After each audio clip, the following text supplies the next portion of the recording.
Good afternoon. This is All India Radio, and I'm Tanvi Taneja with the Midday News.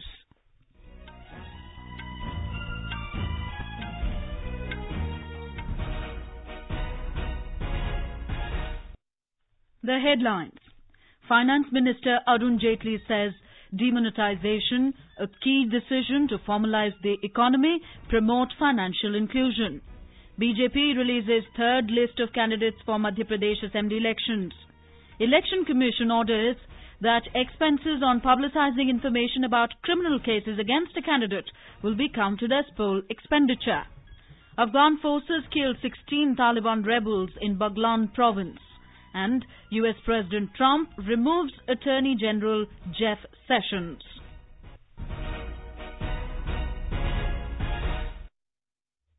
Finance Minister Arun Jaitley has said demonetization was a key decision taken by the government to formalize the economy. He said financial inclusion was another important step to ensure that even weaker sections became part of the formal economy.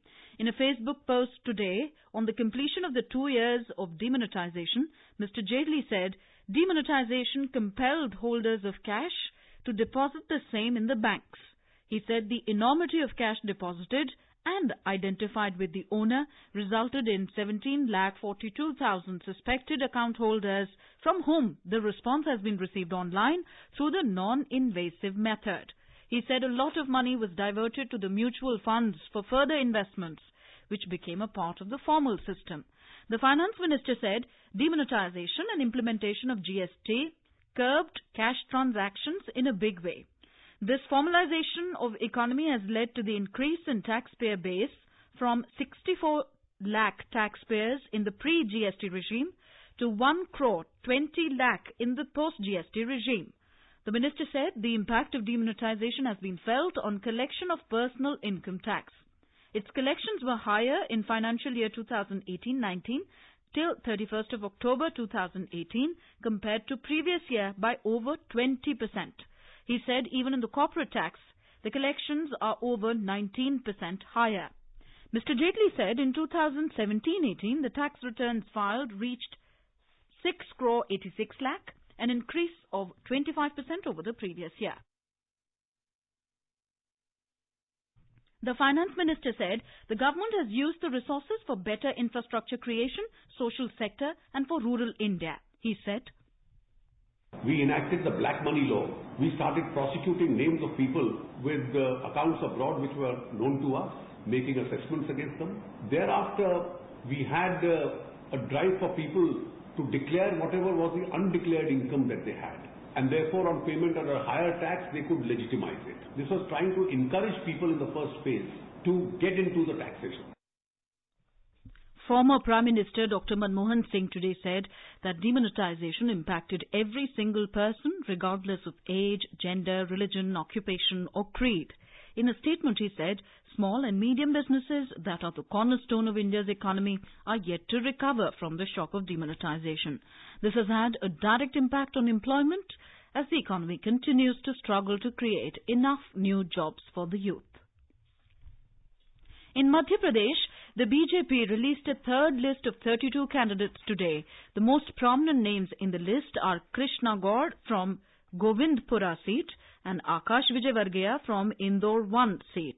Krishna Gaur is daughter-in-law of veteran leader and former Chief Minister Babu Lal Gaur, while Akash Vijayvargiya is a son of senior BJP leader Kailash Vijayvargiya. The party has also given ticket to Mulayam Singh Kaurav from Tendukheda, who has just joined BJP from Congress.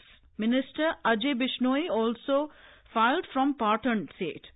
The party has so far announced 224 names. At present, names of 6 candidates are yet to be declared. As of now, the Congress has announced 211 candidates. Tomorrow is the last day of filing of nominations. A total of 593 nomination forms have been filed in the state till date. Polling for 230 seats of Madhya Pradesh Assembly will be held on the 28th of this month.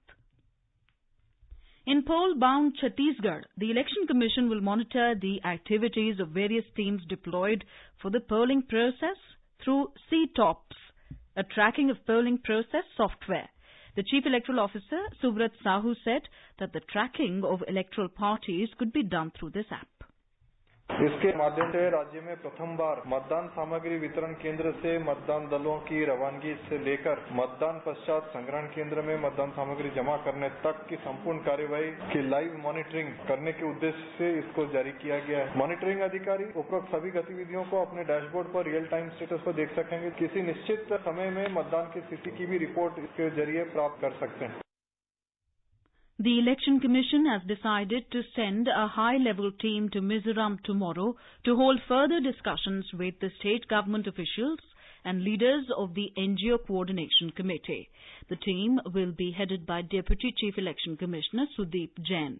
In a statement, the Commission said it has accepted the broad contours of the resolution passed by the committee after deliberations with the delegation of the poll body last Tuesday. The three-member poll body on that day had discussed the demands and points of the NGOs in Aizawl.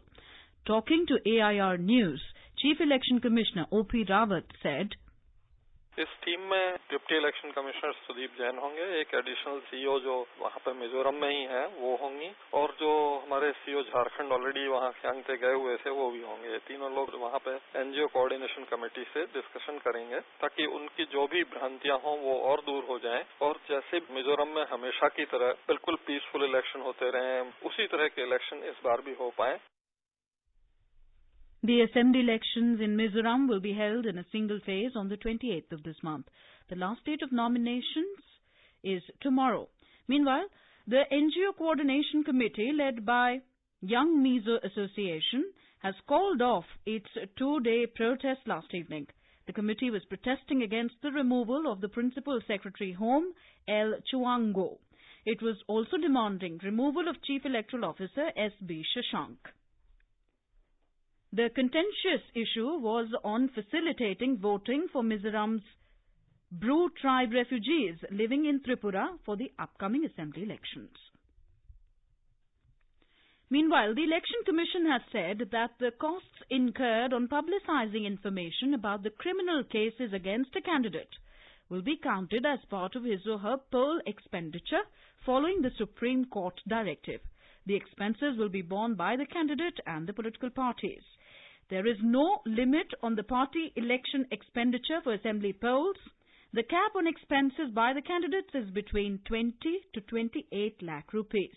The Commission further said, if after the nomination the status of the criminal case changes, it will be open to the candidate to notify the revised status to the returning officer and publish the revised status. This is All India Radio giving you the news. For quick news updates round the clock, follow us on our Twitter handle at AIR News Alerts. You can also log on to our website newsonair.nic.in. In Gujarat, the Hindu New Year is being celebrated today, which is fondly called Bestu Varsh. President Ramnath Kovind has greeted Gujaratis in India and abroad on the occasion of the Gujarati New Year. In a tweet, he hoped that the coming year will bring joy, peace and prosperity to their families. Prime Minister Narendra Modi has extended New Year greetings to all Gujaratis. In a tweet, Mr. Modi hoped that the coming year will lead to the fulfillment of all their aspirations. He also hoped that everyone will be healthy and happy. More from our correspondent. Most of markets are closed for 5 days from today. Relatives, friends visit places of another to convey of Happy New Year. Chief Minister Vijay Rupani yesterday spent time with Border Security Force at Nadabet, bordering Pakistan in Banaskantha district. Mr. Rupani told that he has continued the tradition set up by Prime Minister Narendra Modi to celebrate the Diwali festival with Jawan. Bharat Devmani, AIR News, Ahmedabad.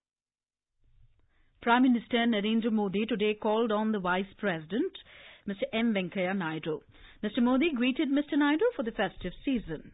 Earlier, the Prime Minister met senior BJP leader L.K. Advani at his residence and wished him on his birthday.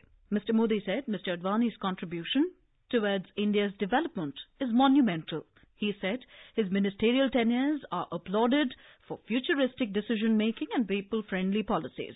The Prime Minister also said Mr. Advani's wisdom is admired across the political spectrum. Minister of State for Information and Broadcasting, Rajyavardhan Rathore, also wished Advani on his 91st birthday. In a tweet, he said that Mr. Advani's tireless commitment to the nation has always been a source of inspiration. Many parts of North India reported severe air quality today. Lucknow and Muradabad in Uttar Pradesh and Bihar's capital Patna recorded severe air quality index AQI of over 400 in the morning.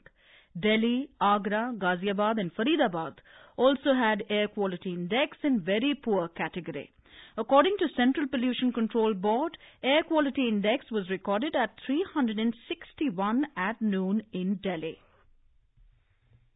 Deepawali के दौरान air quality में रात्रि में pollutants level जो विशेषकर PM 2.5 और PM 10 है उनकी मात्रा बढ़ी है। ये विशेषकर जो मेट्रोलॉजिकल कंडीशंस होती हैं जिनको हम एडवर्स मेट्रोलॉजिकल कंडीशंस बोलते हैं उनकी वजह से ये प्रदूषक तत्व अपने स्थान पे रहते हैं और जहाँ पे ये जनरेट होते हैं उससे बाहर नहीं निकल पाते हैं जिनकी वजह से इनका लेवल बढ़ा है और उम्मीद है कि हवा की गति जो है बढ़ेगी आज दिन में और धीरे धीरे स्थितियां सामान्य होने की उम्मीद है।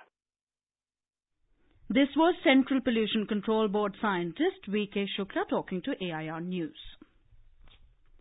4 people, including a CISF Jawan, were killed in an improvised explosive device IED blast triggered by Nakshals in pole-bound Chhattisgarh's Dantewada district today. 2 personnel of the Central Industrial Security Force CISF were also injured in the incident. In international news, Afghan forces killed 16 Taliban rebels and injured 19 others while evicting them from several villages in Dandegori area in Baghlan province. Police said today the security forces have recaptured several villages, including the main base of Taliban rebels over the past 4 days. Police Chief Ekramuddin Sari told Xinhua News Agency that Dandegori was captured by Taliban 2 years ago and since then has been regarded as a Taliban stronghold in the northern Baghlan province. He said the ongoing operations against the Taliban in Dandegori would last until the area was cleared of the insurgents. U.S. Attorney General Jeff Sessions has resigned from the post at the request of President Donald Trump. For the past several months, Trump has been expressing displeasure at Sessions' functioning in public meetings and social media platform. In a tweet, Trump said he is pleased to announce that Matthew G. Whitaker, Chief of Staff to Attorney General Jeff Sessions at the Department of Justice, will become the new acting Attorney General. Union government ambitious scheme Ayushman Bharat Yojana is proving to be beneficial for the patients from underprivileged section of the society.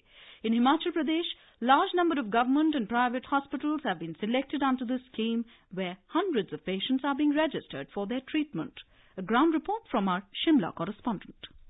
Under the scheme, 175 government and private hospitals have been selected where patients suffering from various diseases have undergone treatment. Kamla Devi of Anzi village near Shimla has been successfully operated against stomach stones under this scheme in government hospital Shimla.